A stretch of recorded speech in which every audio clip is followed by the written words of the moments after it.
am just a YouTube channel. I am your host, Jen. I am back at my apartment. My 4-day blissful home care, pet care service job that I just did is finished, and I loved it. But I'm happy to be back to be on my, what do you call it, quest of doing a flea market this year, the Vancouver flea market, having a table. That said, I'm going to start with letting you guys all see me try this Blackberry Jam that I left in the fridge for 2 days to see how it turns out.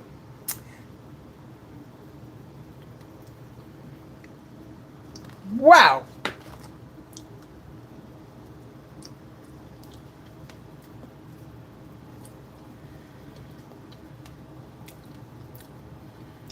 It doesn't need anything. Wow. Okay, I gotta catch my breath there, my thoughts. All right, so I did research while I was away on all the rules and regulations. You gotta get a temporary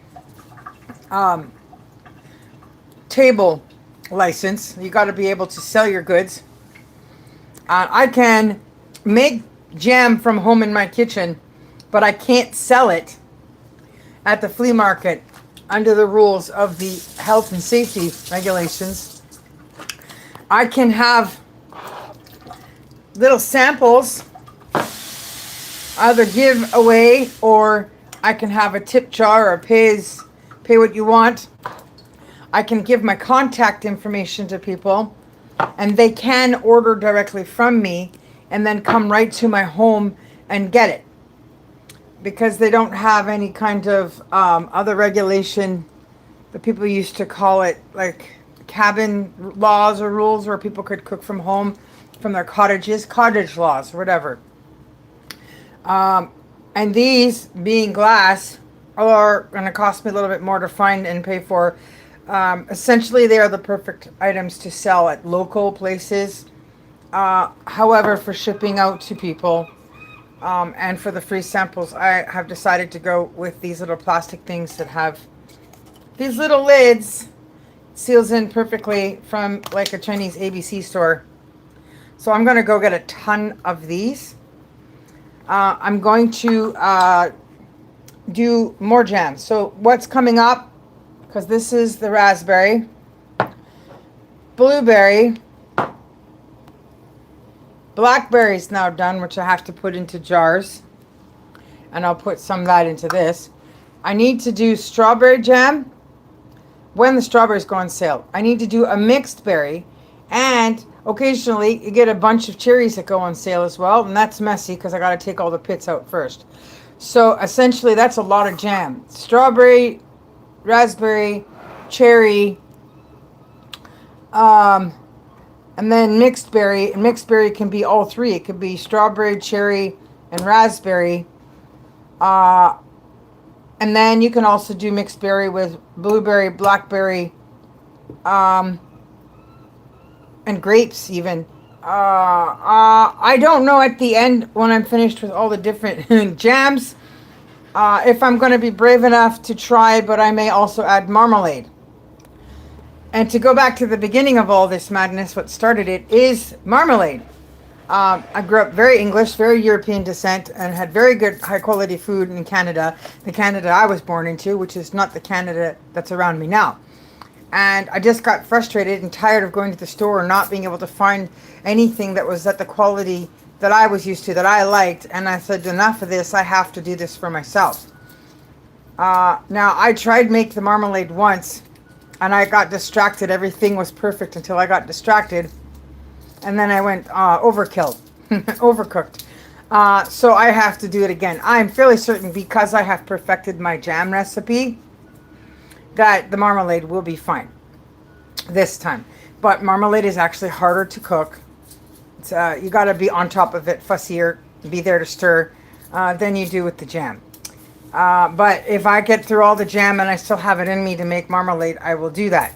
I'm just not sure where I'm going to store all of the jars. So the licensing board says the only way I can sell anything, I am allowed to sell jam at the flea markets, but they need me to have everything be in the mason jars So I can't clean out these kind of jars and use those, which is really sad because I hate waste. I like to reuse things.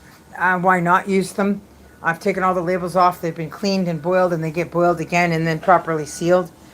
Because then you have to buy these again and again and again. And the other thing is you can reuse the glass jars, they say, but you can't reuse the lids. So you're always replacing the lids. And so it gets really frustrating following all their silly rules.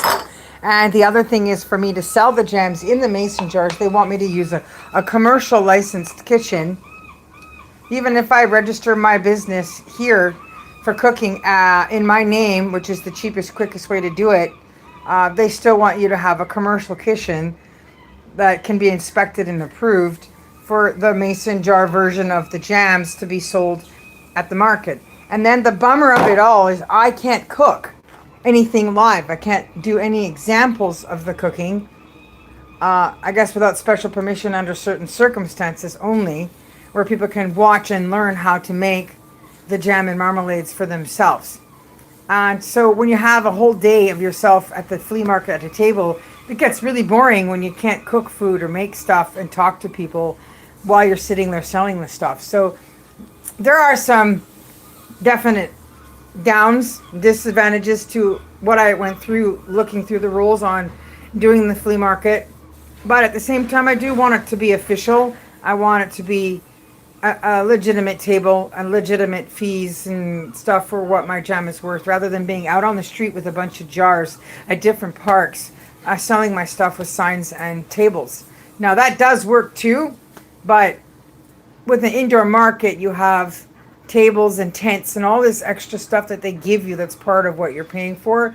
So there's a lot more comfort. You don't have to worry about weather and all kinds of other issues, washroom, hand sanitary areas and stuff. So I'm gonna try it. Okay, so I'm just making a video to let everybody know, hang in there, I'm still making jam. I think what I will do is just record a video of me making jam from beginning to end, so I have one video to show people that they can watch of the jam being made and everything. So I'll have all of the ingredients out on the table, and you see it all going in, and you see the time and the stirring that goes into it, so people can watch that and decide whether they want to have the donate what you can size of the flavorings to test, and then the jar they put that in, or if they want to buy the little glass sample jars, or just contact me directly and put in their order for the jams that they can then come and pick up, or send somebody to come and get from my home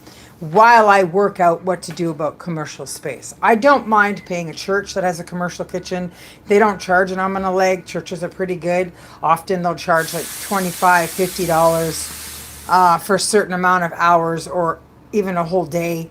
And as long as it's inspected, commercial approved, that's good enough for me to go at it crazy with a bunch of jams and mason jars and keeping it simple and just doing the jams only at this point. I do cook all kinds of wonderful food, and with additional licensing and help, I could make it more complex and offering more items. But my idea was to have some of my knitted hand pot holders, some blankets, some little booties and socks and egg coverings, and other things that I knit, cowls and scarves, also available with the jams, like at the arts and crafts table, which can also be promoted on the flea market website. So I'm going to work on that version because the cooler weather's coming in, and now's the time to buy all that stuff in advance for your little guys or the little people in your life or whatever, or put in special orders because it takes a while for stuff to get knit, right? So that's my idea. Stick it out with me. I'm going to try and send some of this up to Cecilia Blondell and Christopher, who is also a wonderful chef.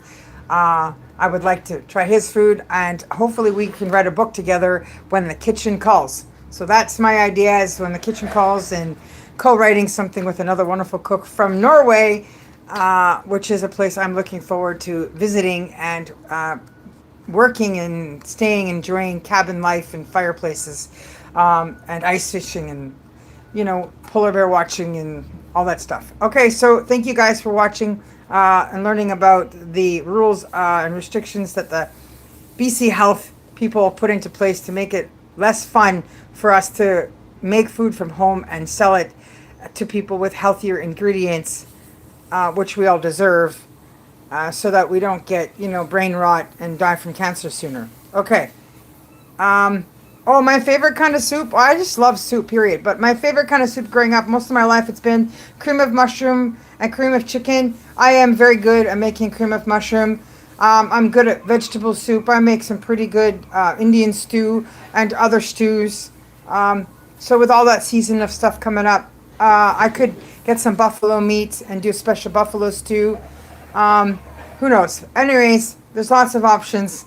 I'm just focusing on jam right now and doing my first flea market event in Vancouver. I'll keep you all posted on the dates of that because I got to pay for the table. I got to make sure the person that is planning that event has got all that paperwork out. So the first thing I need to do on the weekend coming up is go walk around in the flea market and ask questions, learn how all of that works so that I can fill out my part of the paperwork and get that part right for that first temporary permit to do this, following all the rules their way. I think the best way for me to do this is just have people contact me directly and make their orders and just enjoy the allotment of the samples I have in the tip jar, or the tip, or these kinds that they can buy on the spot. These ones you just take and go, you eat, it's yours. You throw away the cup afterwards. You just put a tip in the jar. But these are the little sample thingies that can be bought and shared with other people, and then they can order from me directly and work that out. So I'm working on how to work with the logistics of all the public health rules. So stay on top of that and find out how that's going with me. Right now, I'm going to go and have tacos that I've been eating for like 2 days in a row already because it's been so long since I've had tacos, and tacos from home. Oh my goodness, it's so good. It's been so long. On the way home, I went to the library to print off something for my fitness theory course. Where's the paperwork? I got to fill out the Bone Man stuff, skeletal portions of chapter 2 of what I'm working on. Anyways, somebody gave me, they said this bin was free. So I can use this to transport stuff. Specifically, I'm thinking about my fishing and crab hunt catches. So I can catch a lot of crab and fish with this bin. So I'm excited to go out on another trip, maybe to Bowen Island or something, and do some scuba swimming and stuff while it's still nice weather. So I'm going to go unload my groceries that I had brought with me from my house sitting, dog sitting stuff, and eat some food. That's kind of the point. Okay, so stay tuned, guys, for the updates on what's happening with the Vancouver Flea Market. Bye. Thank you for watching. Now to TV Canada and what's happening now in my life and from my kitchen to yours. See ya. Superwoman signing out.